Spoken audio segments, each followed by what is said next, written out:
You know, we're going to have to... Hey, we all fit. That's because I put the wide angle Wide in. angle. Oh, come on. All right, so, Seb, you start this off. This isn't just the hamburger and french fry show. What is it? Bacon. We got bacon. Oh, back. yeah, geez, bacon's here. Bacon. I feel like bacon. All right, you're the one who did the real work in the race. We were just the two idiots watching it and talking about it. No, the real idiot's the one in the car, I tell you that. That's for sure. Tell us about 248 laps here, tire blistering, low downforce. What was that like? It was really hard, really hard. I mean, I don't know what kind of race it looked like. It was very much, it reminded me of 14, and just not many opportunities to go side by side. Really, kind of only able to do something when you were on fresh tires and guys were not. And I was only for about 5, maybe 10 laps, and then I was at, once the tires had spitted the juice of it, it was over. So, really mixed feelings, man. Just I made one single misjudgment, which was from the first stint. I really thought, the first stint in the 40-some-ish laps was going to be pretty good, and some guys just went all the way. I'm like, darn, Darn wasn't the word he used earlier. French derivative. We're on, on camera right here, so we're on record. Of But, after that, we ran a really solid race and passed some guys and ran consistent. We didn't really have any tire degradation other than blisters, so you just had to pick which end you wanted to hurt and which one you wanted to deal with later on. And, for me, I picked right front because I lost the right rear early on, and that's like, you got to pit. You can't hang on to it. I was full stiff on front bar, all the way to the right on the weight jacker, and there wasn't anything I could do, and I didn't want to take the chance to wall it up. So, yeah, it came in, but it really bit us. It bit us big because we came back, we were running like 4th, 5th, whatever it was, and then sure enough, we make a pit stop, and the one single yellow that comes out is 4 laps after our pit stop, and there you go, 2 laps down, and game over. You get hosed because the waiver round only gives you 1 lap back. Well, yeah, but you get hosed because now, and especially now with the way we extended pit speed limit, now you go 2 laps now. Right. So, yeah, just really unfortunate, but at the end of the day, the guys did a really good job. The car was really solid. We made a bunch of changes overnight from final practice to the race, which probably contributed a little bit, me not really knowing what I was getting into on the first stint, but I'm just sad for the guys because that car deserves far better than a P8. I'm sure up and down pit lane, there's a lot of guys that feel the same way, but man, when you make your way forwards and you're running 5th and it's looking pretty good, it kind of hurts to end up 8th. Okay, we got the drivers back in the car, which we want. We got you backing off the corners. We like that. What do we need to do for Gateway, Iowa, Pocono to make it better? I mean, it's a whole different ball game. Every single track needs a very specific amount of downforce, and it very much correlates with temperature. So, I mean, obviously, I think it wasn't quite close enough here, and it wasn't quite enough downforce to make the second groove work. And I was right. I said I don't think it's gonna work, and I remember Simon and Scott and Joseph and all these guys like, hey, don't worry, 20 laps in, second groove's in. I'm like, okay, well, let's talk about this one after the race. And I was like, man, if they do, I'm in a world of hurt because I know what I can do and I can't do that. So it was interesting, but I think we can definitely take a little bit more downforce. Man, these things were going like 217, 218, probably 220 with the right amount of toe. But the thing is, if you did that and if you hit the tire, man, you took the capital of the tire from a full stint to half a stint. So it was like credits. You were checking them one by one, and if you did click too many right away, then you were missing them down the road. So it was a lot of time management, and you driving to a pace, trying to stay off of the traffic once you couldn't make the move anymore. It was pretty tactical.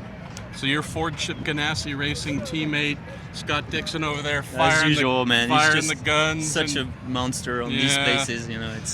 We, as you clued us in yesterday, we kind of thought this might be another Chevy thing, but obviously the hard-pulling Honda came through here. We had a bunch of strong Hondas.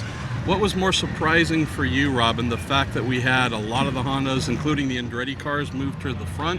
The fact that the 3 Penskes that qualified 1, 2, 3 kind of fell off. What's one of the major headlines? Remember at Phoenix when Montoya was still racing, camber. They burned up their right front tires. I don't know. And Firestone tried to tell them, here's the camber you should run. So sometimes maybe it's camber and pressures. It's right, always the same right. combination. But When you fail a right front, that's the. But it could be self-inflicted, right? If you don't. It is. So, I mean, if you're an isolated case and it only happens to you, Right. and multiple Right. times, Right. it's on you. But it's a fine line with the game, right? You Right. got to dare it to try and get the most grip out of the tire, and when you do, sometimes you get bit. That's what impressed me is how certain teams handled the tires. And I asked Dale during the race. I said, "What's Seb saying?" He says, "Well, it's blistering, not a too bad a vibration right now." That's the key, because Pagenaud's tires and Newgarden's tires were eaten alive, both right sides. That's what surprised me. They were so fast in qualifying. Yeah. So we didn't have a lot of yellow here. We had fewer crashes than I thought. I feared we might have seen more.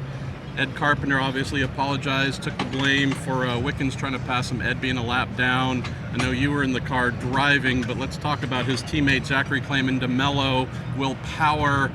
Will, well, how's this? This one strikes me a little bit funny. So Will obviously has a very bad finish, so points is going to hurt. There's going to be a lot of crash damage too, and IndyCar penalized him afterwards. Unavoidable as well. contact. Yeah, unavoidable. So what did you think of that accident, Robin? Who do you think was to blame? Well, Will was very honest. He said Roger Penske and his spotter were talking when he was going through turn 2 at the same time. He said, I had no idea he was there. None. And you can kind of because the kid had a pretty good run. And, and Will said afterwards, he goes, I said, what about being penalized? He said, I don't know. I suppose they from the way they look at it, It's all right. He made a bunch of money at Indy. He can afford it. That's right. He'll have a new house soon.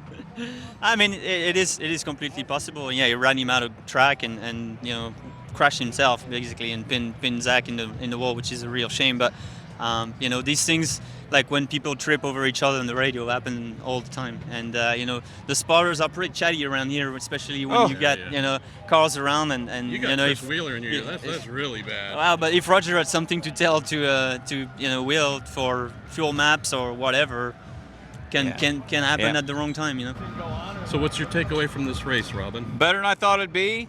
And I was talking to Rossi afterwards, and I said, the thing about it is, we're so spoiled with how you guys have raced the last 3 or 4 years, especially at Indy, that a race like this, I've been to races when Mario and Michael Andretti had 2 laps on everybody. AJ Foyt won the Indy 500. AJ Foyt won the Indy 500 by 2 laps in 1967. This was not a bad race, and thankfully it wasn't a horrible crowd. I think they had close to 20, and No, it was a pretty good crowd. The big thing that I'll give you my take on it. The one thing that I'm a little surprised and worried about is that we go and promote side by side, nose to tail, 3 wide, taking chances of hurting people and taking it by the hand.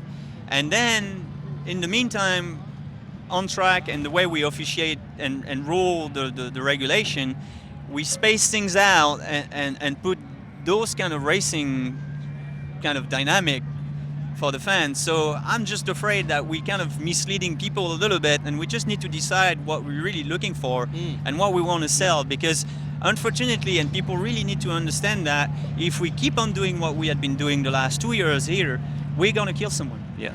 And people need to be very, very understanding of that. We cannot be NASCAR. Okay, not to rush us, but we're gonna get jumped over. You might hear the engines in the background. That's a Stadium Super That's Truck. a Stadium Super It Truck. just Bourdais started, will and make we're his actually debut in the standing Stadium Super Trucks in on their, Toronto. course, so let's go ahead and leave before we die. Glad you're alive. All Glad right. everyone's alive. See you later. Talk to you later.